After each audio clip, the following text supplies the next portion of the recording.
Hello अनि नमस्ते मित्रहरू, तपाईहरु हेर्दै हुनुहुन्छ खबर बटुवा।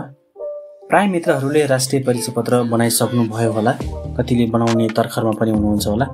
यदि पहिले नै परिचय पत्र बनाइसक्नु भएको छ र तपाईले परिचय पत्र नम्बर भुल्नु भयो, हराउनु भयो अथवा तपाईको पेपरमा राष्ट्रिय परिचय पत्र नलेखिएको अथवा तपाईलाई थाहा छैन भने कसरी तपाईले चाहिँ आफ्नो राष्ट्रिय परिचय पत्र नम्बर चाहिँ थाहा पाउने भन्ने विषय चाहिँ आज तपाईलाई म जानकारी दिन गइरहेको छु। डाटा संकलन गरेको बेलामा हामीलाई दिने पत्रमा चाहिँ राष्ट्रिय परिचय पत्र उल्लेख नगरेको धेरै पाइएको पनि छ।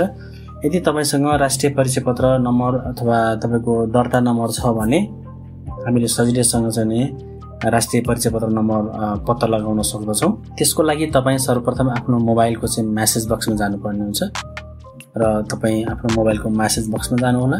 त्यसपछि तपाईले एउटा मेसेज क्रिएट गर्नुपर्ने हुन्छ।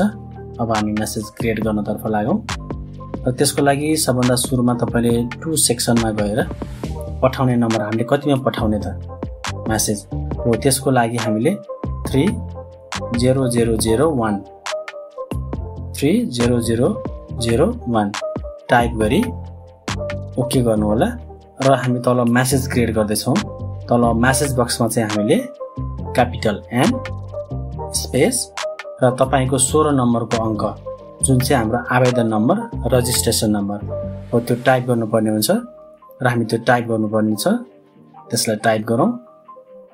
16 नम्बरको यो हाम्रो एउटा डिजिट तपाईको दर्ता नम्बर, त्यसलाई टाइप गरेर हामीले अब 30001 मा चाहिँ सेन्ड गरौँ। हामीले सेन्ड गरेको केही बेरमै तपाईलाई मोबाइलमा एउटा मेसेज आउँछ। राष्ट्रिय परिचय पत्र डिपार्टको कस्टमर केयरबाट तपाईलाई एउटा मेसेज प्राप्त हुन्छ र मेसेजमा चाहिँ तपाईलाई तपाईको राष्ट्रिय परिचय पत्र नम्बर यति, तपाईको राष्ट्रिय परिचय पत्र नम्बर चाहिँ एप्रुभ भइसकेको छ भनेर एउटा तपाईले मेसेज देख्न सक्नुहुनेछ।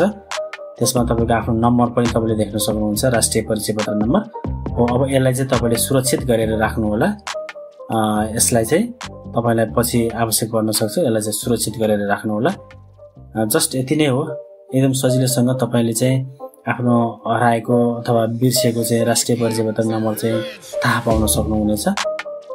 हस्त आजको लागि भिडियो यति नै। फेरि अर्को नयाँ जानकारीमूलक भिडियो लिएर उपस्थित हुने नै छु। तबसम्मको लागि आज्ञा चाहन्छु। हस्त नमस्ते।